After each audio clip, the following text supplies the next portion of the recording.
सोचो, बिना किसी तार के सिर्फ हवा में एक अदृश्य लहर चलती है और दूसरी तरफ घंटी बज उठती है या बारूद फट पड़ता है।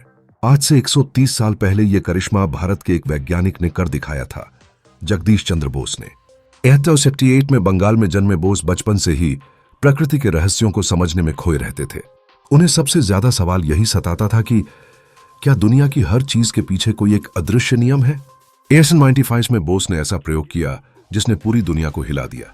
उन्होंने एक कमरे में स्पार्क ट्रांसमीटर लगाया, यानी एक मशीन जो बिजली को अदृश्य तरंगों इलेक्ट्रोमैग्नेटिक वेव्स में बदल दे। दूसरे कमरे में उन्होंने एक घंटी और थोड़ी बारूद रखी। जब उन्होंने ट्रांसमीटर को चालू किया तो दीवारों के पार वो तरंग गई और दूसरी तरफ घंटी बज उठी, बारूद जल गई। उस समय लोग चकित रह गए, यह कैसे संभव है। असल में बोस ने जिन तरंगों का इस्तेमाल किया वो मिलीमीटर वेव्स थीं। इलेक्ट्रोमैग्नेटिक वेव्स का नियम है CEFXL, गति इन आवृत्ति x तरंग दैर्घ्य। जितनी ज्यादा आवृत्ति फ्रीक्वेंसी उतनी छोटी वेवलेंथ। बोस ने बहुत उच्च आवृत्ति वाली तरंगें चुनी जिससे वो लेंस और दर्पण की तरह इन्हें फोकस और कंट्रोल कर सके, यानी उन्होंने रेडियो को ऑप्टिक्स की तरह इस्तेमाल कर दिखाया। आज दुनिया मार्कोनी को वायरलेस टेलीग्राफ का जनक मानती है, लेकिन हकीकत यह है कि बोस ने मार्कोनी से भी पहले वायरलेस ट्रांसमिशन के पुख्ता सबूत दे दिए थे। अंतर बस इतना था कि मार्कोनी ने इसे व्यापार और पेटेंट की दुनिया में उतार दिया, जबकि बोस ने विज्ञान को खुला रखा। वायरलेस का सबसे बड़ा सवाल था, कैसे पता चले कि तरंग पहुंची है। इसके लिए बोस ने सेमीकंडक्टर डिटेक्टर बनाया। उन्होंने गलेना जैसे मिनरल से एक खास कॉन्टैक्ट बनाया जो आने वाली कमजोर तरंग को एक इलेक्ट्रिकल सिग्नल में बदल देता था। यही दुनिया का पहला सॉलिड स्टेट डिटेक्टर माना जाता है, यानी सेमीकंडक्टर टेक्नोलॉजी की शुरुआती झलक। सेमीकंडक्टर में एक खास प्रॉपर्टी होती है, अगर उस पर बहुत पतली तार को हल्का दबाया जाए तो वो इनकमिंग इलेक्ट्रोमैग्नेटिक एनर्जी को डायरेक्ट करंट DC में बदल देता है। इसको हम आज रेक्टिफिकेशन कहते हैं, यानी बोस ने बिना जाने पहला डायोड डिटेक्टर बना दिया था। बोस का दिमाग सिर्फ मशीनों में नहीं अटका। उन्होंने सोचा, क्या पौधों में भी कोई सिग्नल सिस्टम होता है? क्या पौधे सिर्फ इनर्ट चीज हैं या उनमें भी जीवन की आवाज है?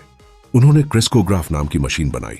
ये मशीन पौधों की बहुत धीमी गति, यहां तक कि 1 माइक्रोन बाल की मोटाई का 1000वां हिस्सा की भी हरकत को हजारों गुना बढ़ा करके दिखा देती थी।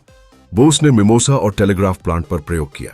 जब पत्तियों को छुआ गया तो तुरंत इलेक्ट्रिकल सिग्नल्स पौधे के अंदर दौड़े। यह वैसा ही था जैसा हमारे नर्व्स में होता है। उन्होंने पाया कि पौधों में भी एक्शन पोटेंशियल्स जैसी विद्युत तरंगें होती हैं जो उनकी मूवमेंट्स और रिस्पॉन्सेस को नियंत्रित करती हैं, यानी पौधे सिर्फ केमिस्ट्री से नहीं, इलेक्ट्रिसिटी से भी जीवित हैं। 1902 में उन्होंने किताब लिखी, response in the living and non living. इसमें उन्होंने मेटल्स और प्लांट्स दोनों के रिस्पॉन्सेस की तुलना की और दिखाया कि साइंस के नियम यूनिवर्सल हैं। 1926 में the nervous mechanism of plants आई, जिसने प्लांट न्यूरोबायोलॉजी की नींव रखी। 1970 में उन्होंने बोस इंस्टीट्यूट की स्थापना की, जहां आज भी उनकी प्रयोगशालाएं सुरक्षित हैं। मार्कोनी ने नोबेल पाया, इंडस्ट्री बनाई। बोस को वो फेम और क्रेडिट नहीं मिला क्योंकि उन्होंने पैटेंट्स को महत्व नहीं दिया, बस विज्ञान को मानवता के लिए खोला। लेकिन आज वायरलेस कम्युनिकेशन और प्लांट इलेक्ट्रोफिजियोलॉजी दोनों ही फील्ड्स उनकी खोजों के बिना अधूरी हैं। बोस ने यह साबित किया कि जब मेटल पर बिजली या गर्मी का असर किया जाता है तो उसका रिस्पॉन्स कुछ वैसा ही होता है जैसा पौधों का होता है, यानी नेचर में लिविंग और नॉन लिविंग के बीच उतनी बड़ी दीवार नहीं है जितनी हम सोचते हैं। वायरलेस के अलावा बोस ने माइक्रोवेव्स और मिलीमीटर वेव्स पर काम किया। उन्होंने ऑप्टिकल लेंसेज और वेव गाइड्स का इस्तेमाल करके यह दिखाया कि इलेक्ट्रोमैग्नेटिक वेव्स भी लाइट की तरह बिहेव करती हैं। रिफ्लेक्शन, रिफ्रैक्शन, पोलराइजेशन सब दिखाया। उनकी मशीन 10,000 गुना तक प्लांट्स की ग्रोथ दिखा सकती थी। एग्जाम्पल, उन्होंने देखा कि जब एक पौधे को जहर दिया गया तो उसकी ग्रोथ अचानक रुक गई, जैसे कोई इंसान शॉक में आ जाए।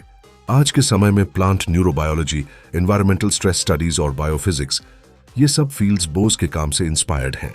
वायरलेस टेक से लेकर 5G तक की जड़ें बोस के अर्ली एक्सपेरिमेंट्स तक जाती हैं। जगदीश चंद्र बोस कहते थे, जीवन की आवाज हर जगह है, बस उसे सुनने के लिए सही यंत्र चाहिए। उन्होंने दीवारों के पार जाती अदृश्य तरंगों को भी सुना और पौधों की चुप्पी को भी आवाज दी। वो हमें सिखाते हैं कि सच्चा वैज्ञानिक वही है जो दुनिया को अदृश्य सच दिखा सके। जगदीश चंद्र बोस की कहानी हमें यह सिखाती है कि साइंस केवल मशीन्स की दुनिया नहीं है, साइंस जीवन के हर रूप को समझने की कला है। उन्होंने अदृश्य तरंगों को आवाज दी और पौधों की चुप्पी को भी बोलने पर मजबूर कर दिया।